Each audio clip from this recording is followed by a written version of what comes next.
नमस्कार श्रोते हो, इरा ब्लॉगिंग मराठी या यूट्यूब चॅनलवर सर्वांचे स्वागत. आजच्या व्हिडिओमध्ये आपण ऐकणार आहोत खेळ मांडला या कथेचा भाग 10. लेखिका संजना इंगळे. आरोही खुश असेल का हो नकुल सोबत? हे तू आत्ता विचारते? काय करू मग मी?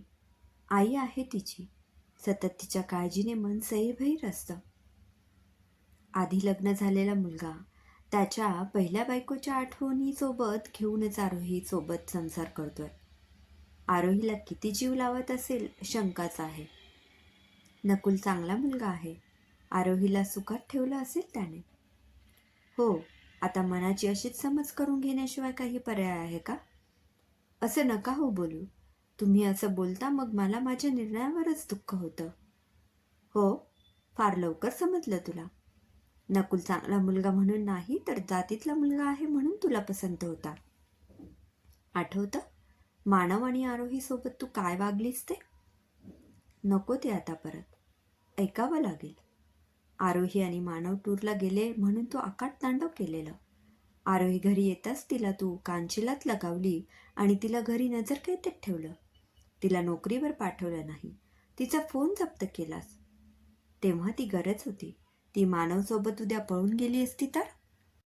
मानवसोबत? अगं तो काय झोपडपट्टीत राहणारा मुलगा होता का? एका मोठ्या कंपनीचा मालक होता तो. आजही आहे. करोडोंचा व्यवहार चालतो त्याचा. असू देत, पण मला ते मान्य नव्हतं. आरोही ऑफिसला येत नाही म्हणून मानव स्वतः घरी चौकशीसाठी आला. तेव्हा त्याचा तू जो काही अपमान केलेला ना, तो मी कधीच विसरू शकत नाही. इतका मोठा माणूस पण अगदी भिकाऱ्यासारखी वागणूक दिली तू. त्याला नको नको ते बोललीस, पण तो एका शब्दाने उलट बोलला नाही. जाताना डोळ्यात पाणी आणून निघून गेला तो. तो परत परत येईल याची मला खात्री होती, म्हणूनच मी आरोहीला गावी तिच्या मामाकडे पाठवलं. त्याला असेही मुलबाळ नव्हतं. ते गाव दूर, त्यामुळे मानव तिथे पोहोचणार नव्हता. तू फक्त तेवढ्यावरच थांबली नाहीस. मानवशी संपर्क करण्याचा प्रयत्न केलास तर गळफास घेऊन टाकेन अशी धमकी तिला दिली. कुणी इतकं वाईट वागतं का? वर्षभर ती तिथे राहिली. तिच्या रागापायी तिला भेटायला गेली नाहीस. 1.5 वर्षानंतर तिला घ्यायला गेलो आणि त्या अपघातात तुझे भाऊ आणि बहिणी तर गेलेच, पण आरोहीची स्मृती. हे ऐकताच आईला अश्रू अनावर होतात. तोंड दाबत ती खोलीत निघून जाते आणि अश्रूंना वाट मोकळी करून देते.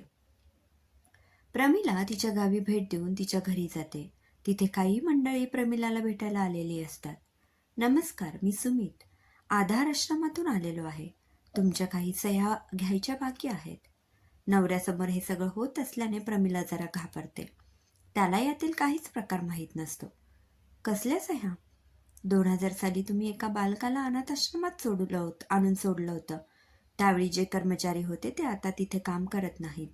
त्यांनी काही कागदपत्रांची पूर्तता केली नव्हती, त्यामुळे रेकॉर्ड तपासून आम्ही इथे आले आहोत. प्रमिलाच्या नवऱ्याला एकदम धक्काच बसतो. प्रमिलाने असं काही केलं होतं याबद्दल तिने काहीच सांगितलं नव्हतं. काय प्रकार असेल हा? किती वर्ष झाली त्या गोष्टीला? आता कसल्या सह्या हव्यात? मॅडम, सरकारी नियमानुसार आम्हाला हे करावं लागतं. ही इथे सही करा. प्रमिला जरा काहीशा शंकेनेच सही करते. सुमित तिला विचारू लागतो, मॅडम, त्या बाळाला तिथे सोडल्यानंतर त्याच्या चौकशीसाठी तुम्ही परत गेला होता का? नाही, मी परत तिथे गेले नव्हते. नक्की? नाही म्हणजे आम्हाला माहिती ठेवावी लागते. मी खरं सांगते. ठीक आहे, येतो. सुमित सगळी माहिती घेऊन निघतो. त्याच्या गाडीत जाऊन बसतो. गाडीची काच लावून लगेच नकुलला फोन करतो. नकुल सर, तुम्ही सांगितल्याप्रमाणे त्या बाळाला तिथे कुणी सोडलं इथपर्यंत मी पोहोचलो. पण त्या सांगताय की बाळाला तिथे सोडल्यानंतर त्या पुन्हा तिथे गेल्या नाहीत. त्या बाळाला कुणी दत्तक घेतलं किंवा ते आता कुठे गेलं याची माहिती आधार आश्रम देणार नाही. ठीक आहे, बोलतो मी नंतर. आरोही समोर असल्याने नकुलने संभाषण थोडक्यात आवर्त घेतलं. बिचाऱ्या आरोहीला तर कल्पनाही नव्हती की नकुल कुठल्या गोष्टीसाठी शोध घेतोय ते. नकुलने सर्वतोपरी प्रयत्न केले अपघातानंतर त्या बाळाला कुणी कुठे नेलं याची माहिती काढण्यासाठी.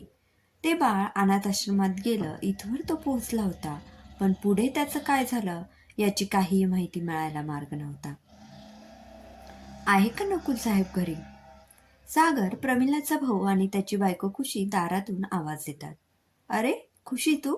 या या. एकदम धक्काच दिलास तू येऊन. हो, इथूनच जात होतं. म्हटलं बघूया आपल्या मित्राचा संसार कसा चाललाय ते. ए, पण हे नातं दोन्हीकडून आहे बरं का. जसा नकुल तुझा मित्र, तशी आरोही माझ्या बहिणीची, प्रमिलाची मैत्रीण. कोण आलाय? आरोही बाहेर येते. ती अपेक्षेप्रमाणे कोणालाही ओळखत नाही. सागर तिच्याकडे बघतो आणि त्याच्या डोळ्यात पाणी येतं. प्रमिलासोबत आरोही सतत असायची. सागरसाठी प्रमिला आणि आरोही दोघीही बहिणीप्रमाणेच. झालेल्या सर्व गोष्टींना सागर साक्षीदार होता. पण प्रमिलाला दिलेल्या वचनामुळे आजतागायत तो मौन बाळगून होता. आरोही, अगं ही खुशी, माझी कॉलेज मैत्रीण, आणि हा सागर, यांच्याच लग्नाला आपण गेलेलो. अच्छा, हो हो. सागर म्हणजे माझ्या माहेर याची ओळख काहीतरी सांगितलेली, पण आता आठवत नाही. सॉरी, तुम्हाला तर माहीतच आहे. इट्स ओके आरोही, काही नाही इतकं. आता भेटलोच आहोत तर नव्याने ओळख करून घेऊया. सर्वजण एकत्र गप्पा मारतात, चहा घेतात. खुशी चहाचे कप घेऊन आत निघून जाते आणि सागर फोनवर बोलायला बाहेर निघून जातो. आता नकुल आणि खुशी फक्त बसलेले असतात.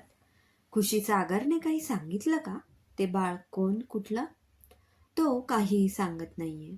एक माहिती मिळाली. त्याची बहीण प्रमिलाने त्या बाळाला अनाथ आश्रमात सोडलं होतं. पण पुढे ते कुठे गेलं समजत नाही. तुझ्या लक्षात येतंय का? प्रमिलाने त्याला तिथे सोडलं याचा अर्थ तिला त्या बाळाचा सगळा इतिहास माहीत असावा. जर ते बाळ असं रस्त्यावर सापडलं असतं तर त्यात लपवण्यासारखं काही नव्हतं. त्यांनी मौन का बाळगलं असतं? आता तूच या गोष्टीची माहिती काढू शकतेस. तुला विनंती करतो, माहिती काढ. पण तुला त्या बाळाबद्दल इतकं का प्रेम आहे? आरोही ज्या अवस्थेत अपघातात मला दिसली, तिथे एक बाळही होतं. ते कोणाचं ते समजलं नाही. पण आरोही आणि त्या बाळात मला माझी सोडून गेलेली गर्भवती बायको दिसली. ते मूल जर माझ्या आरोहीचं असेल तर? क्रमशः. श्रोते हो, कसा वाटला हा भाग? कमेंटमध्ये नक्की कळवा. पुन्हा भेटूया कथेच्या पुढील भागात. धन्यवाद.